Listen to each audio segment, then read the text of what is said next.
My name is Teri Westerby, my pronouns are he, him, and I'm the president of one of the founders of the Chilliwack Pride Society. I want to take this moment to recognize that we're currently on the traditional, ancestral, unceded territory of the Stalo Coast Salish people, specifically the Chilliwack, Pulaut, and Silmath people. The thing about progress is that it's not linear. It swings back and forth like a pendulum or like a dance. 2 steps forward, 3 steps back, 3 steps forward, 2 steps back, 1 step forward, 3 steps back, and on it goes, back and forth. Progress moves slowly and not all at once, and not for everyone. Some may feel it and some may not, and Chilliwack is no exception to this. We often look back at our history with fear and with shame, but we should be looking at the change we have made and the growth that we have shown, and we should be proud. We should appreciate the richness that we have created by opening our hearts to change. Change can be scary, but it doesn't have to be bad, and that's what I'm going to be talking to you about today. But for me to tell you about the journey of Chilliwack Pride, about how we got to today, the 4th annual Chilliwack Pride, with over half a dozen Pride events throughout the year, including partnering with the City of Chilliwack and many local businesses and community services, and partnering with Tourism Chilliwack, the first ever youth community dance, partnering with MLA Kelly Patton on scholarships, the creation of Pride banners downtown Chilliwack by Justin Mallard, Bon Graham, and myself, and more. We'll have to be courageous and look back into history. Back before our first ever official Pride event in Chilliwack in 2019, the very year we founded. I could start in 1967, when homosexuality was no longer criminalized in Canada, or in 2005, when same-sex marriage was legalized, but I will not be going back and discussing our foundations. Instead, I'll be starting in December of 2016. There were 4 major events that happened between 2016 and 2019 that together set the stage that will become Chilliwack Pride. The first major event that occurred was that I came out as transgender. You may be asking, well, what does that mean? Being transgender means that when I was born, just like everyone else, I was assigned a sex at birth.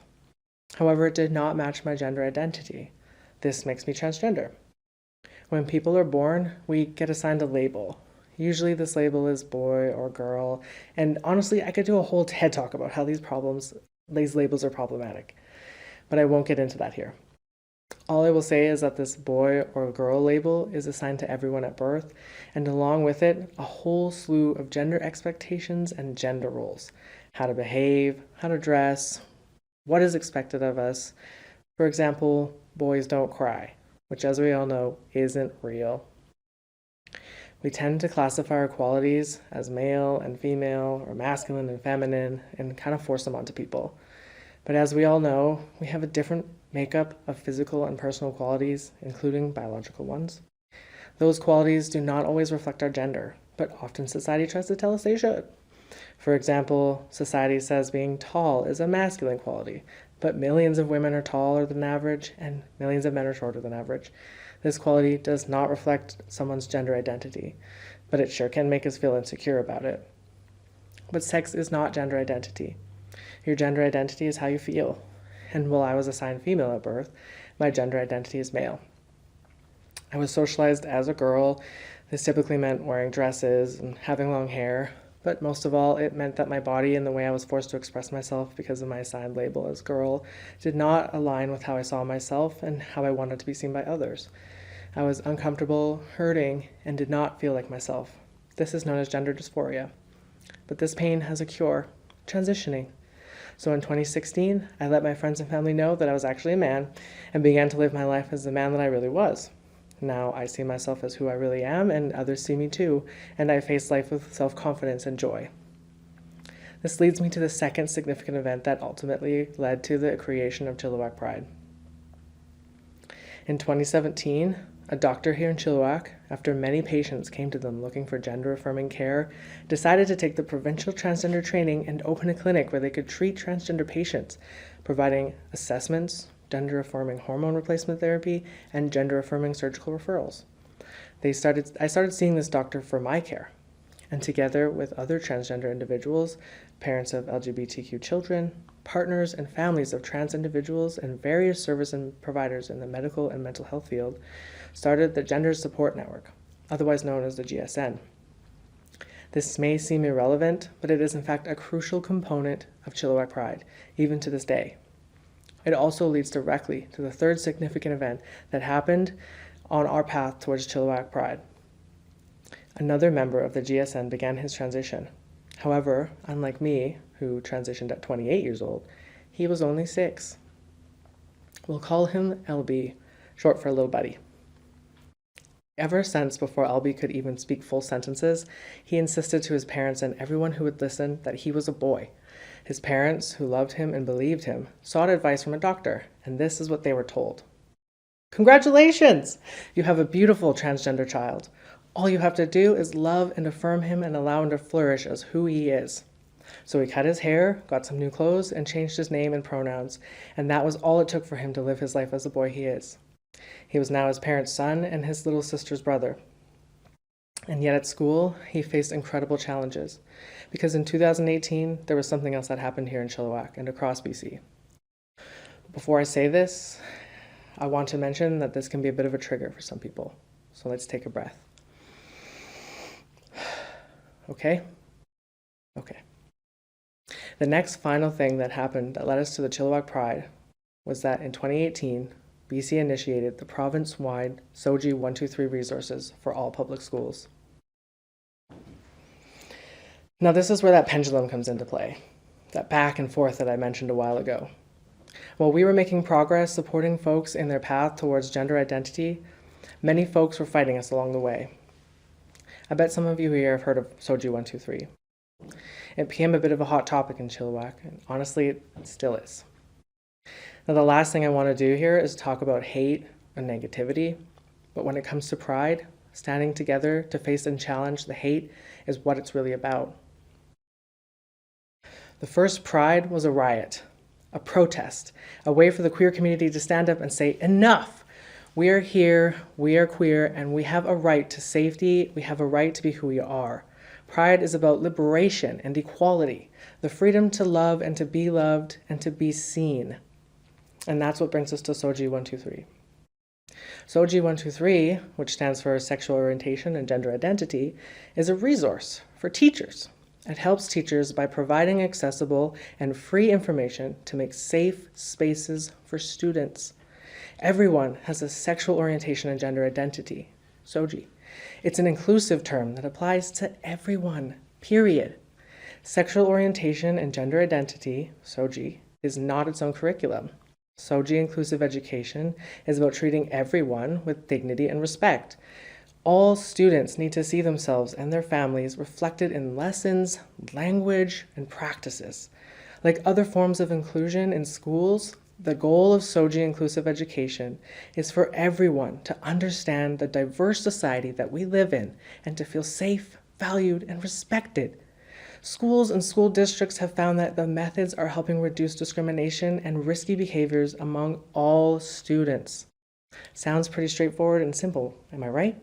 SOGI 123 is a tool that helps teachers create a space in their classroom that includes all of their students. Who could argue that, right? Wrong.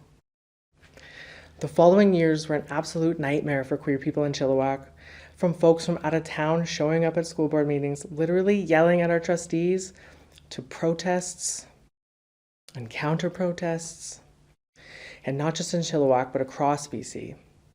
LB's mom, M and J, were a big part of the pro-SOGI 123 rallies, and were also founding members of the Gender Support Network. They have been fighting for their child to be respected, to be seen, and to be treated like an equal to the other students in his class. Why do we have to fight so hard for such simple requests? If I haven't been clear yet, I will be direct. Queer people in Chilliwack have been struggling, and they have been for years. No, for decades. It was through needing to take a stand for our rights, to be seen and respected, in the face of abjection and oppression, that the seeds of Chilliwack Pride were planted. Now we have arrived at 2019.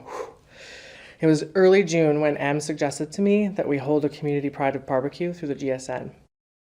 It's funny to look back at it now because I said, I don't know if that's a good idea. But the reason for my hesitation was that on top of all the years of violence that our community faced, plus the fact that a community pride had never happened in Chilliwack, and we had no idea how people would react, there was more that we were worried about. Across the world, violent and deadly terrorist attacks on LGBT people have become way too common. In 2016, an armed terrorist entered the Pulse nightclub in Orlando and killed 49 people. In 2017, a white supremacist terrorist deliberately drove his car into a crowd of people, murdering one person and injuring 35. 2019 was the deadliest year on record for trans people, as over 331 trans people were murdered across the world simply for being trans. The number of fatalities has risen even further to 375 in 2021. Since 2009, there has been a recorded 4,039 transgender people murdered worldwide. Because of the violence, I was hesitant to hold Pride in Chilliwack, because as I have just shown, Chilliwack has a history of anti-LGBT action and sentiment. But in 2019, not just despite of our fear, but because of it, and in protest of the oppression that we've been facing for years, and the journey we've gone through here together in Chilliwack, myself, my partner Cheryl Lee, and our other fabulous folks at GSN decided to host what we thought would be a small community barbecue here in Chilliwack. We got a $500 grant from the city of Chilliwack, chose a neighborhood learning center as our location for safety, and advertised on Facebook. Slowly, our list of people interested grew and grew. And our Facebook event had 300 yes and maybe responses. We were ecstatic. We could not believe that we would put on a Pride event in Chilliwack that could see up to 300 people. But what actually happened that day blew us away more than we could have ever imagined. On August 24th, 2019, over 700 people poured into the NLC to celebrate Pride and show their support. We were absolutely floored. We never expected such an overwhelming response from the community. Thankfully, the well-organized event was well-staffed with amazing volunteers who created a fun, family-oriented event with games, face painting, crafts, music, prizes, community information booth, free food, and drag entertainment from a Chilliwack-born, raised drag queen Haley Adler. Experiencing that feeling of togetherness, the feeling of pride, of stepping out of the shadows without fear, the feeling of connecting with each other, acknowledging each other, and our community, it was an amazing day. After seeing the incredible response from the community and acknowledging the need for a local Pride chapter, a dozen community members got together and formed the Chilliwack Pride Society at the end of 2019. Then in 2020, the COVID-19 pandemic swept through our planet.